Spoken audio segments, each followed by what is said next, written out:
Would you like to become a fascinating personality, break free from plateaus, and gain power over your mental resources and your full potential? You came to the right place. Welcome to a magical journey to yourself. This show is made in Germany. If you like the show, please subscribe on iTunes, Spotify, or puremindmagic.club. Welcome to Season 1, Shaping Your Reality. And here is your host, international magician, speaker, and book author, Victoria Mavis.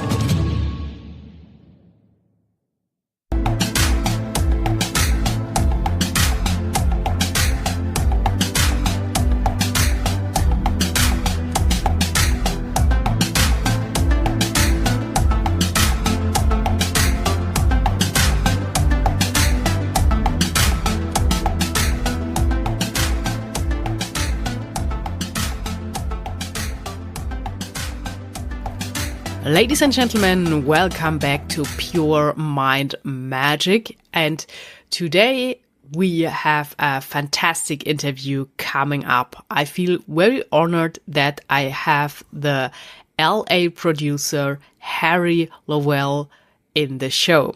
He's an award-winning TV producer, member of the Television Academy of Arts and Science, and president of Nightlight Pictures in Los Angeles. He also did projects for Oprah Winfrey and for Disney. He has a very interesting story, what he went through, and shares today a lot of insights around holiday with us, as well as how to pitch anything. I think that is always interesting. So join us for this great interview with Harry Lowell. Hi, Harry. What is going on in LA? Well, it's very early, Mavis, so not a lot, which I enjoy. I love the peace and quiet in the mornings when you actually can get a lot of work done. Because once the phone starts ringing in LA, you're just putting out fires till late at night. So this is my favorite time of day where I'm clear-headed, very motivated, and very positive. I liked it. Over here in Munich, it is already afternoon, but it is really, really hot at the moment. So I can relate to that, but I love your idea of being so clear in the morning. So to start off with that, do you have any tips on how to start a great day from your morning routine?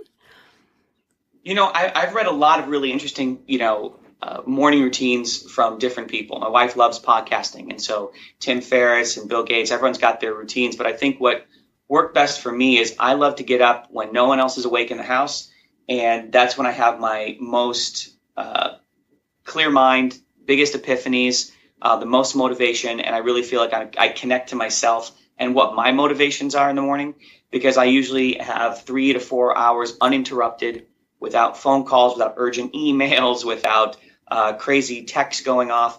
And it really allows me to follow kind of a path on something that I'm really interested in. It may not evolve into something, but I feel like I get a chance to explore what interests me, what motivates me, the projects, the future projects that I really want to get to. I've got that time to explore without any pressure. So I think for me, what I love is I don't set an alarm. I never wake up to any kind of alarm. I don't want that to I want to make sure I get as much sleep as I think my body needs. And sometimes I'm up at 5, sometimes I'm up at 6:30, sometimes I'm up at 7.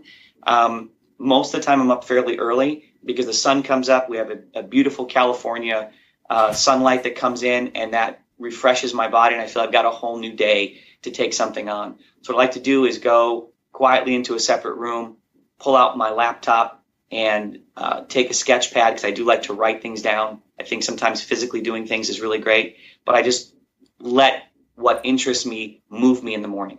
And then I feel that I have achieved something that I will fill me up in the day. So then, I slowly filter into now let me check my emails around 8:30, 9 o'clock, start to get into my work mode, because by 10 a.m. in Los Angeles, everything is exploding. That's where everyone's getting back in, agents and studios, and everyone's in and rushing around. So you end up having to service that need. So I like to slowly work my way into it, but know that no matter how hectic that day gets, I love knowing that in the morning I worked on the stuff that fills me up and motivates me to continue to push forward. So it's not much of a routine except to say I really cherish that time. And some people want to work out, some people want to take walks, and sometimes I'll vary it up and do that as well. And I'll listen to podcasts or think about my projects. But I do really cherish those mornings where I can just sit and explore. Fantastic, Harry. I like the idea that you are in kind of your own flow with not setting the alarm to a specific time, and also that you really sit down and write things out with a pen on paper, because I think there's so much value in doing that and really focusing yourself, not typing, but really bringing something into the world, like from the invisible to the visible, what you are doing with all films, TV, what we are coming to later. But before we do, Harry, can you give us a little bit of your personal story? Sure. I grew up in Chicago, and outside of Chicago in a small little blue-collar town. And I was the first person in my family to go to college. We lived very simply, and we didn't have a lot, but what we did have was an amazing two-parent family that had nothing but great hopes and dreams for us and instilled in us a belief in hard work, a strong work ethic, making sure that you do the job right and that you're accountable for that work, and a belief in yourself. So while we didn't have anyone to look forward to in terms of entrepreneurial guidance or business guidance, that was not what their strengths were. Instead, what they gave us is a core belief that you need to follow your dreams so that you live the life you want to live. And because they felt that they didn't always get that opportunity growing up in an inner city, and in an era where you were taught to go and work for a company, go work for a factory, they wanted to encourage us to see what interested us, and that way we would never have to feel like we have to go to work. And that was the most impressive gift I could have gotten from my folks, because it allowed me to immediately leave after high school and go to California to pursue that dream.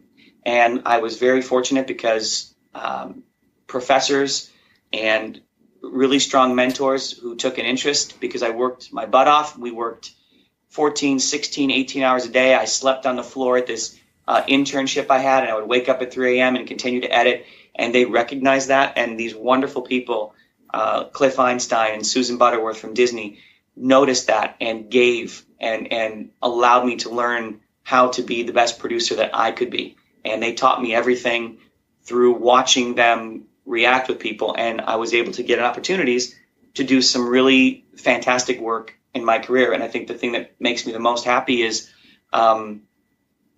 doing a project where the team all comes together, everyone contributing, and it's better than you ever expected. I love really tough projects. I love projects that are big puzzle pieces where there's all kinds of, international travel and all kinds of high pressure. I love walking that tight wire rope that is we really can't feel alive as a producer unless you're pushing your storytelling and doing things that are outside your comfort zone, and you're learning and you're working with amazing, talented people. So I think that my blue-collar work ethic allowed me to ingratiate myself with some really talented people here who gave me a shot, who were amazing to allow and trust a little kid from Chicago to do the kind of work that I was doing. We were doing Super Bowl spots. We were shooting stuff all over the world, and people were kind enough to follow along with these crazy ideas and how to execute them. And we've done some really good work over the time. And I think I've always looked forward to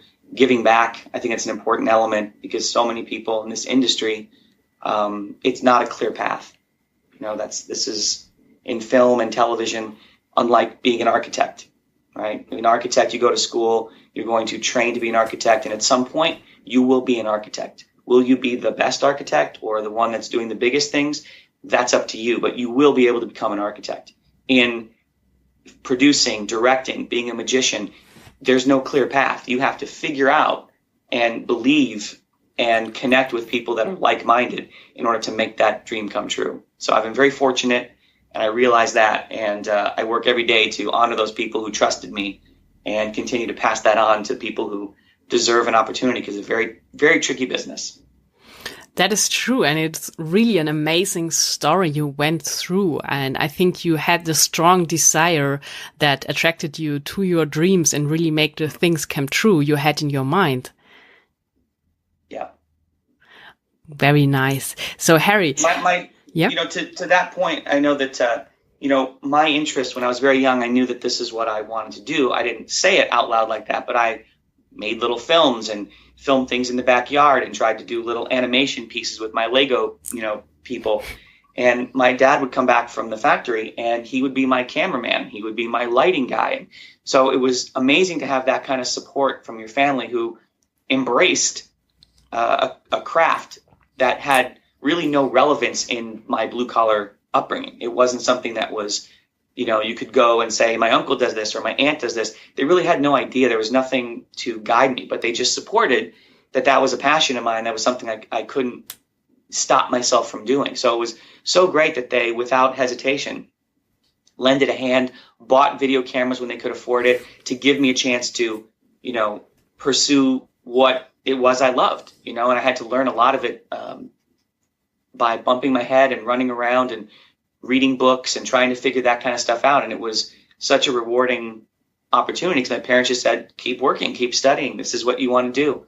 And, you know, it's not a common practice in a blue collar community. You know, most of the time people end up following in their parents' footsteps or being taught you need to quickly get a job and get insurance. You know, my parents were much more open to even though they didn't understand what it is I was doing or what the world was like, they wanted me to be happy and to follow those dreams. So that was a big benefit. And knowing what I wanted to do was very helpful too, because the clarity in my mind, I knew there was a direction that I wanted to go and I felt supported. So of course, why not pursue it? Because then as you move through in any industry, magician, producer, director, you're going to face a lot of adversity, rejection, failure, slow periods, and you have to have inner confidence to get through that. That is so right. And I think it's really great that you got this great gift with your supporting parents, as well as being really clear on what you wanted, because I think a lot of people really get lost because they have no clue what they really want in life and which direction they are going. So, Harry, what would you describe? How did your mindset evolve over your personal story to the point that you are now this very successful producer living in LA and producing this fantastic projects all around the world, like the Super Bowl commercials and everything else? Because I think everything starts in the mind. So how is your approach on the mindset? It's a really good question. And I think one of my big philosophies that's always worked for me is that I think you need to constantly reevaluate your goals and your direction.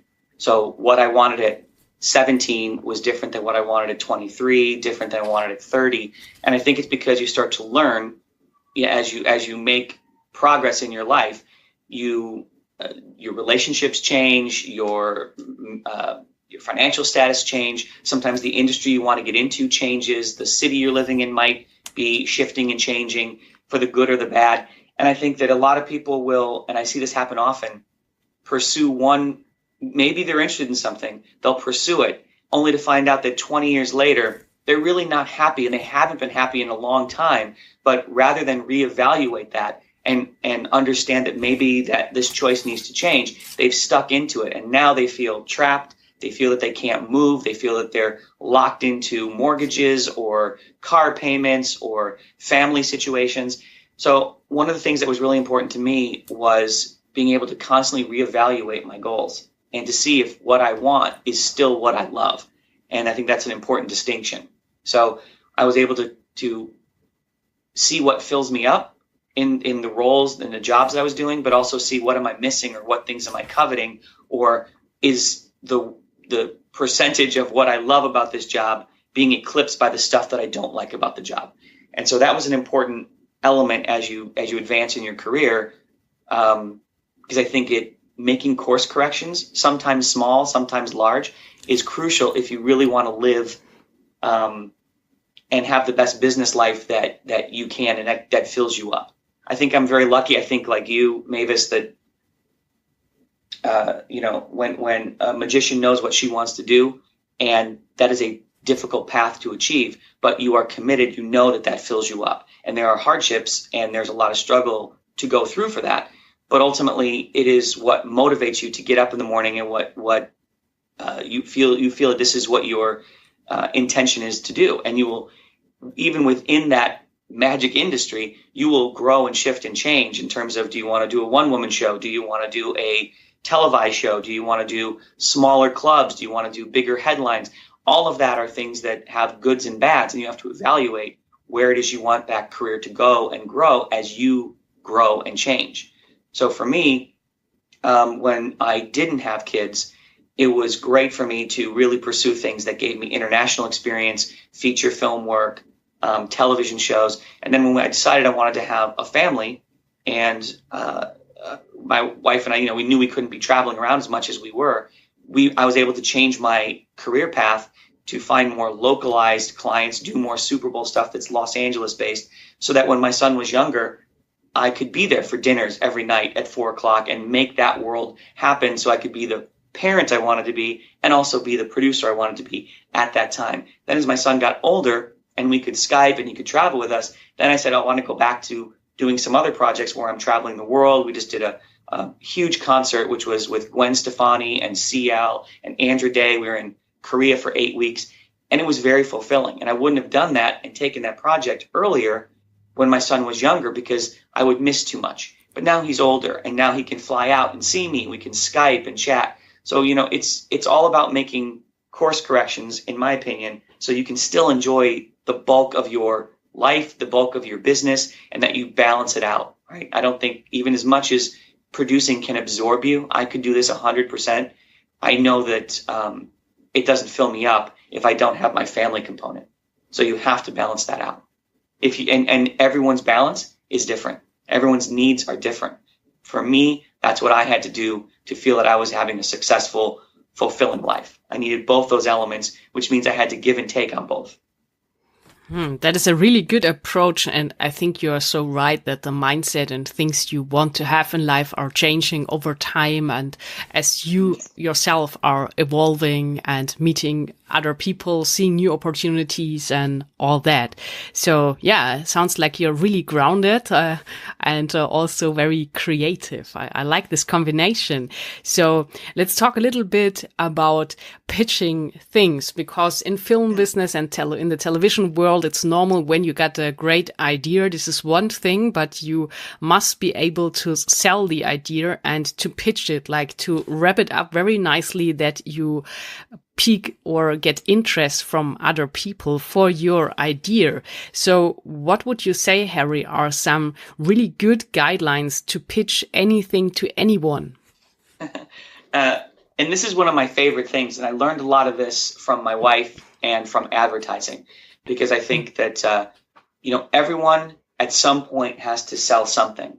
And I don't like the word sell, but that's the best way to describe it. Whether it's a TV show or a script, or trying to attract a director or a talent, or you're trying to get that new job, or you're trying to pitch new clients for your side hustle, there's always someone that you need to talk with that's going to hopefully benefit both of you. And so how do you really communicate is really important, and doing it properly and putting the right focus on things will result in much better relationships and potential business if you do a few simple things. And these are the big lessons that are taught in advertising and that have, benefited me, especially in the television world, where a lot of producers don't have this background experience, which makes it a much bigger struggle for them when they come into that pitch room.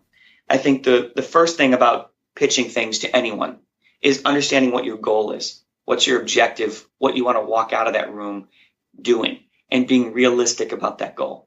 It's very rare you're going to walk in and say, I want to sell 20,000 of these or 50,000 of these. I think you have to be realistic as to what you can do in one meeting at one time. The other thing is, I think it's important, is every meeting I take, the most important thing is that I want to connect with that individual, and I want them to go, damn, he is a fun, smart person. I could work with him. And I wouldn't mind if I did do business with him over the next 6 months or year or 2 years. I could pick up the phone, talk to this guy and feel like we can do business. He can handle things that are coming up, and that this is the person I want to do business with. That is my primary goal when I walk into any meeting, because that is the one that's going to, whether I sell something that day is less important than the relationship where I know that these people are saying, you know what, we will find something to do together, and I know that we can work together. So if you don't make that connection and you don't have a good time and they feel that they've connected with you, then it's going to be a struggle again to do anything. So those are the two things you need to put in your mind before you ever go. And I think that leads to my next very important topic, which is basically you need to listen to the person that you're meeting. And we call it qualifying. I think you need to find out what do they need and what do they want. This meeting is not about you and what you're selling. This meeting is about, well, what are they looking for and what do they need? I think most people skip this phase. They go right into thinking they need to start pitching. They need to start selling. They need to start showing graphs or things on your iPad or talking quickly. And what they really should be doing is building a rapport and asking questions about the person you're talking about or his company. So listening and qualifying means doing your homework, looking and seeing, are there any current articles that have come out? Have they done anything in the news that you've seen? How are their products doing? Do a little bit of research so you have some questions to ask them. And you will learn a ton if you put the attention on what does this guy, this woman, this company need that's sitting in front of me. Truly be interested in finding out, because you will be surprised sometimes that what they need is not at all what you expected. And it might be perfect for what you're about to sell. Or you might realize that what they're needing is not at all what you've got in your bag. And you need to be able to change gears when you hear that happen. But putting that attention on the person you're talking to makes a big, big difference, because they get a chance to tell you their needs. You can see their body language. You're less conscious about how nervous you are to sell. You're focused on them. You can see their body language. You can see if they're a quick, short talker, if they're like to ramble on, and then you can adjust your upcoming presentation to talk to them the way they want to be spoken to. If they're curt, if they're long-winded, if they're funny, if they're relaxed, if they're anxious, you can better understand whether they're ready and willing to hear your conversation or not. That's an important element. So listening, qualifying, asking some questions. Then the next phase is, once you've taken all that information in and evaluated the person that's in front of you, right? Don't look at them like a blank wall, but are they really receptive to hearing shit today? They may not be. So you got to be aware of that. The next thing is you have to figure out, and your question you have to answer is, how can I help this person, right? I don't want to sell them something, but I want to help them. How could I help this person? And I think there's a great analogy. My wife always talks about this. Is a very advertising analogy. When you get to the point where it's your turn to kind of communicate with them and you see, like, I do have a product here or a service or a conversation to have with them that might work, you have to make sure you're presenting it to them the way they want to hear it. So the classic advertising story is about selling a car. And once you've qualified, there's a guy or a girl checking out the car. You need to qualify who this person is and what they're looking for. So as an example, take the same vehicle and a 24-year-old guy walks up and you ask him some questions. Is this your first car? No, I own a Corvette. You see what he's wearing. You see how he's looking at the car. You then sell that car to him by pointing out the performance of the car with a V8. You talk about the style, the body shape, the wheels. You talk about the Bose sound system, right? You talk about the moonroof that's perfect for cruising. And you know that these are the things that are of interest to that buyer. Now, an hour later, a woman walks on the lot, right? And she's pregnant.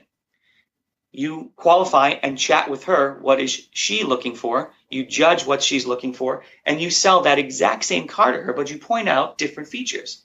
You talk about the safety features and how this is a top-rated vehicle for safety. You talk about the car seat latches and the built-in boosters. You talk about trunk space, right? And that it's got room for strollers and hockey equipment. And so you, as the person with a product, need to know that you're being genuine to those individuals and finding out what it is that they're looking to buy. If I had taken all of those topics for that vehicle because it's true. It's got a V8 engine. It's got a big Bose sound system. It's got car seat latches. And I just read that list off to both those individuals. It would turn off both of them because you don't understand me as a potential partner or customer because you're not listening to what I really need. You're just listing everything, throwing it out there, hoping that I'm going to like some of it. And you sound desperate. You sound like you're in need. And you're not really answering my issues. So I think it's important that if you're listening, you can find out what it is they want. And you have to then be able to say, oh, I'm here today to talk about this. It does fit what they're looking for, but I just need to tweak my language so they can hear it in a way that satisfies their needs and their wants. So that's an important element there. And less is always more. There's a ton of stuff you want to say about selling something, but I think the less you say is the better. Save and reserve some for dialogue and future conversation. I think that's an important element, and know when to stop. Listen to their feedback. You can sell all day long. You're super excited about your product, your script, your story. You have to take pauses and let them respond. Start to see if they're embracing what you're saying, if they're putting up roadblocks, if they're looking uncomfortable. Stop once in a while. See if they're engaged. If it seems like there's engagement, continue with a few more things. But know at some point you got to stop selling and let it settle. That's an important element. Most people are very, they keep going and learn when to stop. And then I think the most important thing is follow up. So once you leave that room and you've left an impression and you were able to pitch something, make sure that you keep the relationship, right? Let them know that you're responsive, you're thoughtful. You send them an article on something you guys talked about, or and thanking them for the time, or getting right back to them if you promise them to get them some extra information. I think those are the key elements for me that go into any presentation, whether you're applying for a new job or interviewing for a different position, or you have a high side hustle. These are things that are really crucial. And I know that was a lot of information, but it's the stuff that becomes very second nature if you boil it down to listen, qualify, and ask questions. And then it's much easier to respond because you know what they're looking for or what they're not looking for. Very good advice. Thanks, Harry. I think everyone can take something out of it. And I really liked your example with the car because it sounded kind of being the magician and leading their attention to what's important for them, like the special tools in the car. So let's move on a little bit into the world of films, because I think this is really magical. There is everything possible with films creating new worlds. So what would you say as an expert are the 5 key elements for a successful film? For a successful film, whether it's a TV movie or a feature film, I think it always starts with characters and a story. And no matter how many big visuals you put in there, no matter how many great locations you have, or how action-packed or how wonderful the music is, it's never going to be very successful if you don't fall in love with the characters.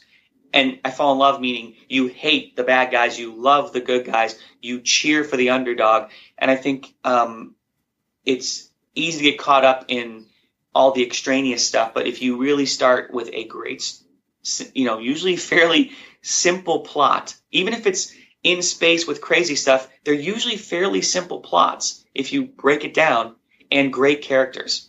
And I think you have to start with that as a producer. Independent filmmaking is really rewarding. It takes a long time. It takes years. Even big films like Deadpool, years for Ryan Reynolds, who is an incredibly talented individual, to get that off the ground and to believe in his vision. And look what it is today. You think, who wouldn't jump on the Deadpool wagon immediately? But it didn't. It took him a long time to convince people. So you have to find material and characters that you believe in and that you're going to fight for a long time. And that you're going to have to then transfer your love of those characters and that story to many people, to financiers, to directors, to talent, to their agents, to distributors. So it's important that you really believe in what you're about to sell. And that goes back to the selling thing too. Don't sell anything you don't believe in. Don't try to convince someone of something that you're not convinced of yourself.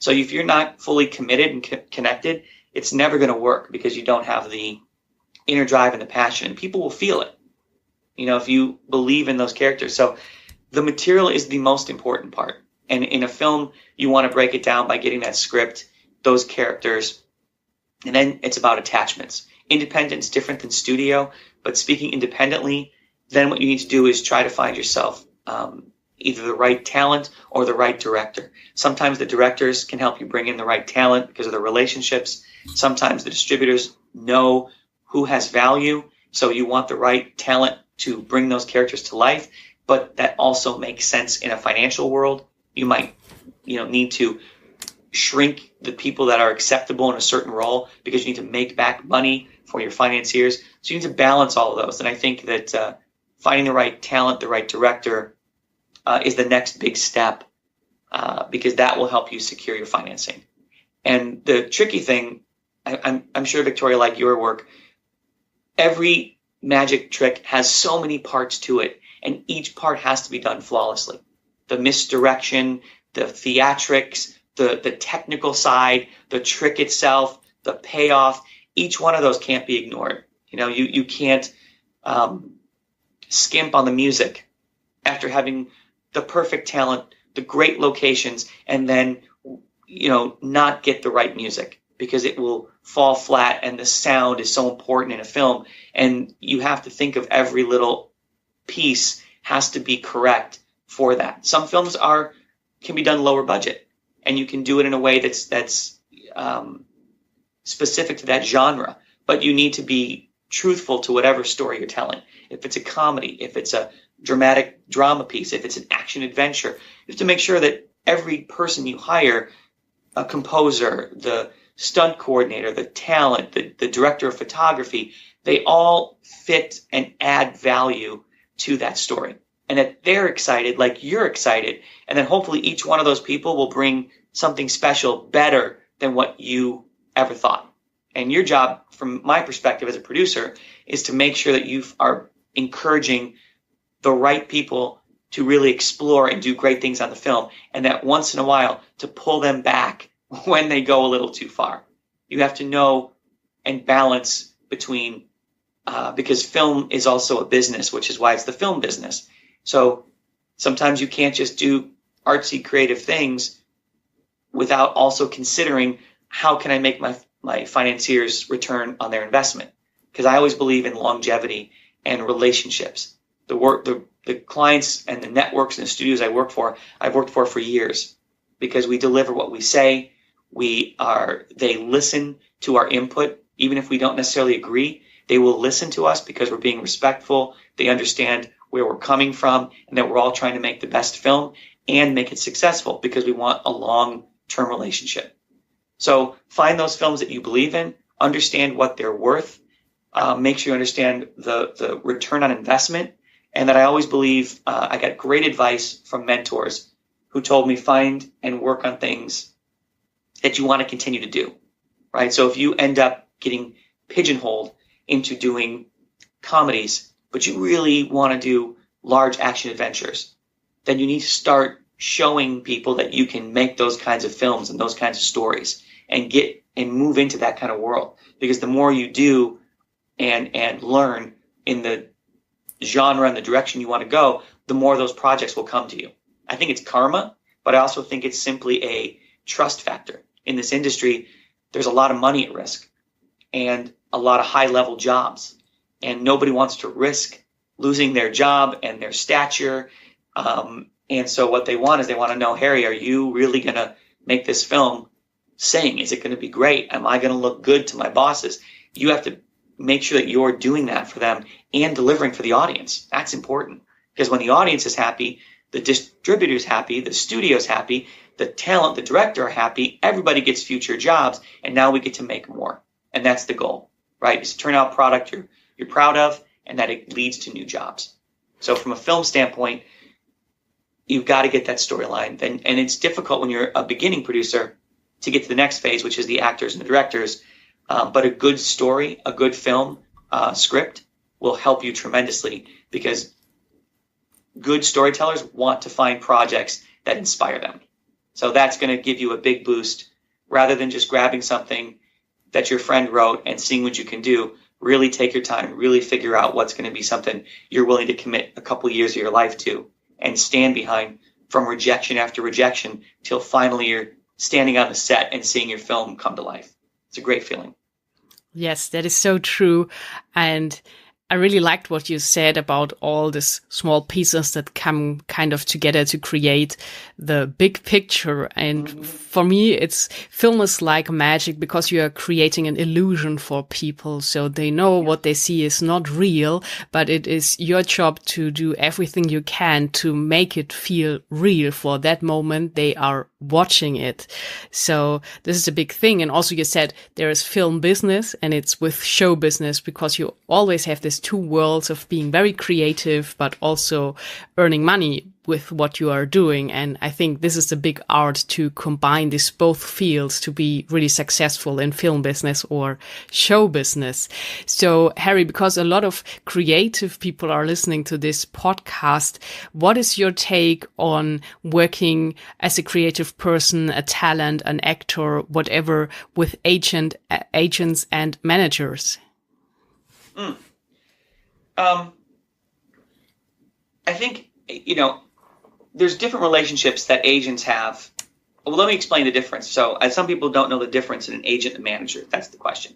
And an agent is a licensed entity, and they do three really important things, primarily for talent. They represent directors and producers too, but for talent, which is one of their big jobs, is that they get them auditions. They are very much tied into all the casting directors, the studios, producers like me, networks. They know what's going on, and their job is to get you in front of those people to perform your craft, right? Second thing is they help you negotiate that deal. They know what's fair, what you should get paid, and they have lawyers on staff to help you actually close your deal. The third thing agents do is they actually collect money for you from the studios, residuals, all that stuff. And that's a really great place to be. Agents are licensed so they charge you 10%. That's what their fee is. And their roles are very defined. And obviously they come from they have a large network of people within their company. So they represent a lot of people. So you don't get a lot of one-on-one time, especially when you're a starting out actor. But what's nice is there's leverage there. So the agent has celebrities, and those celebrities get films. And a lot of times the agent then will say, let some of my other talent audition for you to take some of the smaller roles. So that leverage is really great when you're a part of an agency, that they can help bring you along, get you into those auditions, get you onto some of those film roles, and help build your career that way. You don't get a lot of one-on-one personal time. It's not like Entourage. There's a 1%, 3% that are celebrities that are earning the top dollar for the agents, and they need to follow that. That's what's funding and allowing them to get all their other talent auditions, right? And usually agents only want you when you're SAG, so it's a catch-22. How do you get that first acting gig that becomes SAG and that shows the agent that you're ready to move on? It's a lot of hustle, and having an agent does not mean that you are set for life and that jobs and money are going to roll in. You always need to push. You always need to suggest new auditions you'd like to do. You always need to be training. You always need to be doing live performances and college films, whatever it takes to earn your craft. But an agent is a crucial element as if you want to become a working actor.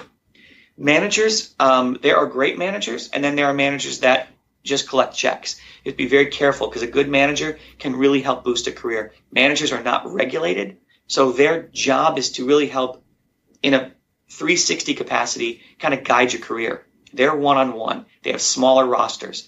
So they're going to help you choose your headshots, find your photographer. Sometimes they can help you get an agent. They're going to, if you have an audition, they'll help you run the sides or decide what you want to wear for that audition to give you the best chance. They're going to help you with your social media, your branding. A manager can be a really good thing, but they also are unregulated. They technically are not supposed to get you auditions or talk about the deal, but is there overlap between managers and agents? Yes. Are there things they're supposed to legally not do? Yes, but there's a lot of gray area within that. Managers usually charge somewhere between 10 and 15%, again, because they're unregulated. So you have to be very careful that the money you spend between an agent and a manager could be as much as 25% of your earnings. So you have to really make sure that manager and that agent are really helpful to you, and don't expect them to carry the burden. You have to always push your career, but the agents and managers can very much help you. As a producer, agents, you do not have to be signed with an agent, but they can represent a project, they can represent you, and they are great because, again, they are selling constantly to the networks, to the studios, so they have tons of knowledge, and they know what's being sold, what's not being sold, who's leaving, who's coming at the network heads. So their information is vital when you're going to pitch a series or something you've been working on for months. They may come in and slash the whole thing and break your heart. But it's better that the agent tells you now that this is what you're going to face, so you're not sitting in room after room with network executives making a fool of yourself because you did not know that this genre is dead or that there's too much of this in the marketplace and no one wants to hear any more pitches about Alaska. So the agent saves you from that, and they're very connected to give you that kind of information. So I always believe an agent's going to be an important element if you want to have a successful television career, acting career, producer, director, same thing. They are connected to all those worlds, and that's really important to help you grow. Yes, that makes sense. And I think this is really great advice that was very clear on where the difference is and how much of your money they take as a commission. So thanks for that, Harry. And now where we get to the end of the interview, I wanted to ask you something specific because you said you are a really grateful person and a lot of people helped you to get where you are today. So you are in this mindset of giving back for all that. And you mentioned that there is something you are doing, a special mentoring. Can you tell us about that, please? Yeah. Well, I want to say, Victoria, I appreciate you saying that because I think I was really excited that you reached out to do this podcast, because one thing I love about your podcast is you do it for the audience. And I think that in this day and age, there's too much focus on posting and subscribing or podcasting all about you as if you're the center of the universe. And what I found is that when you give and are willing to support other people, it is a much more fulfilling life, and people are much more interested in participating. And I think that your podcast is great because you really do focus on really wonderful, strong messages about karma and mindset, and it is such a breath of fresh air to hear. And so, yeah, that dialogue we had earlier was LinkedIn has a really great mentoring program, and they asked me to participate, and it's been very fulfilling for me. I told you I came from a situation where, when I first moved to California, there was a period of time when I was homeless, and a lot of people were very, very great to me and allowed me to tag along on their projects, gave me opportunities they probably shouldn't have as such a young kid, but believed in me and gave me that confidence. And I wouldn't be where I am today. I don't think I'd feel as confident as I do today. I wouldn't be enjoying things as much as if it weren't for Cliff Einstein, Susan Butterworth, people who really took the time to let me grow and let me make mistakes and give me feedback. So I really do enjoy that. And LinkedIn's program has been wonderful because people have come out and asked me questions, and it's been really rewarding. I mean, there was people wanting to change jobs, very successful in their career, but had medical setbacks and realized, I wasn't living my true self, and I really want to shift gears. And this gave me a new lease on life, and giving them some support and some ideas and some suggestions and reaching out for them to give them some help on that. It is very rewarding. And I think it comes back to you. So I want to make sure that I was very, very fortunate for some wonderful people, because LA can be a very difficult place. Again, there's a mixture of people, right? There's people who are purely committed to great storytelling, and this is their passion, their drive. There are people there simply for the money. There are people there simply for the fame, and all of them are together. And you have to find your tribe and find those individuals and support each other, especially when you just believe that this is what you were meant to do. And I really love being able to share whatever knowledge I have that can help someone or make a connection for someone. I think it's important. And LinkedIn has been a wonderful tool for that. And it's been a great way, especially in entertainment. People move around all the time. They're freelancing, they're doing different jobs, they're moving from one studio to the next. And LinkedIn's been the best way for me to keep in touch with all those people, and a great place for people to find me and reach out, and I can give them help that way. So it's been really rewarding both ways. So how is it possible, Harry, to get this LinkedIn mentoring from you, with you? It's if you connect, I guess, on LinkedIn. I'm not really quite sure about the mentoring thing, but there's I'm not sure how LinkedIn reaches out to the folks there, but there's actually a mentoring, algorithm they put out there, and that they reach out to certain people, and that's how I find out. I think you have to sign up for LinkedIn's mentoring program, and then they connect you with the right kind of person that can help you, with your question. So that's how they've done it. But people can reach out to me directly and do it directly, but you can go through LinkedIn's program, and they will help connect you with other individuals as well who are sharing information and knowledge. Okay, got it. So what would be the best way to connect with you directly for the listeners?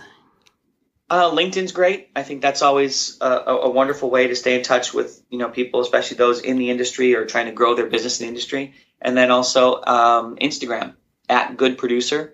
That's my Instagram, and a lot of people reach out that way too, and can kind of see what we're up to and what we're doing with me and my company. And sometimes that offers them an opportunity to ask some questions, or we post some behind the scenes things, or if we're casting certain things, and it opens up and invites opportunity for people to start a dialogue with us, or me specifically if they want.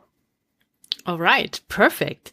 So for the final thoughts for this interview, Harry, is there any great quote you really like that you could share with us? There was a great quote. I'm probably going to misquote it now, but there was one that talks about, if you're not failing, you're not pushing hard enough. And I used to be very, and I'm not saying thin-skinned, but I used to be very depressed about, and in this industry, I'm sure, Victoria, like you, there's a lot of rejection. There's a lot of people who don't want to take risks or get onto your program. It's easier to say no in this industry because there's less risk involved. And I feel that as I've grown, I've realized the only way that I've done the things that have really filled me up and that motivate me to continue to move forward, and now the only projects I really like are the ones where I'm risking a lot and I'm going outside of my comfort zone, and that there will be times when it will fail.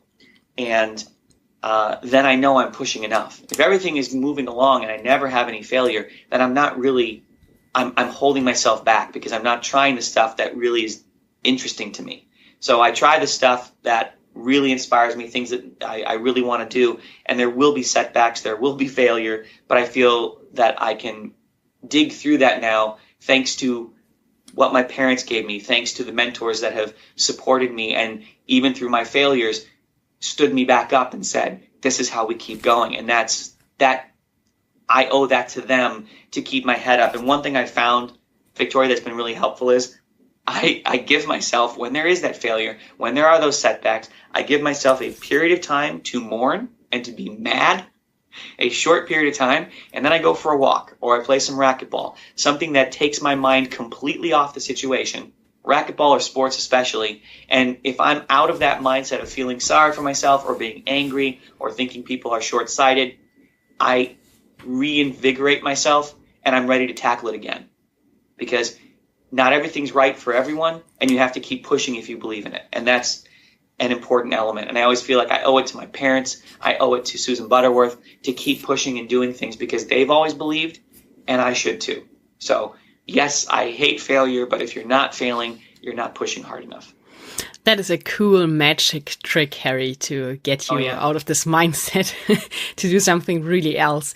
So thank you so much for being on Pure Mind Magic today. You shared so much of your wisdom and great inspiration. I think you inspired really a lot of the listeners. Thanks for sharing all that, and I wish you a fantastic, magical day in Hollywood. Thank you, Victoria. Appreciate it. Thanks. Bye, Harry. Bye-bye. Ladies and gentlemen, I hope you liked today's journey into Hollywood and the field of entertainment. When you want to get even more and learn something new, maybe about film production, storytelling, or how to become an entertainer, showmaster, an actor, you can grab a free audiobook that is just waiting for you, and you have free choice which one to pick. It's completely free, and I'll leave a link in the show notes from this episode. You just have to click on it and it will take you directly to the site where you can download it for free and try the service for 30 days. I'm really a fan of the website. This is why I became an affiliate program member, and with downloading the ebook, you win because you get a free ebook and you also support the Pure Mind Magic podcast for free.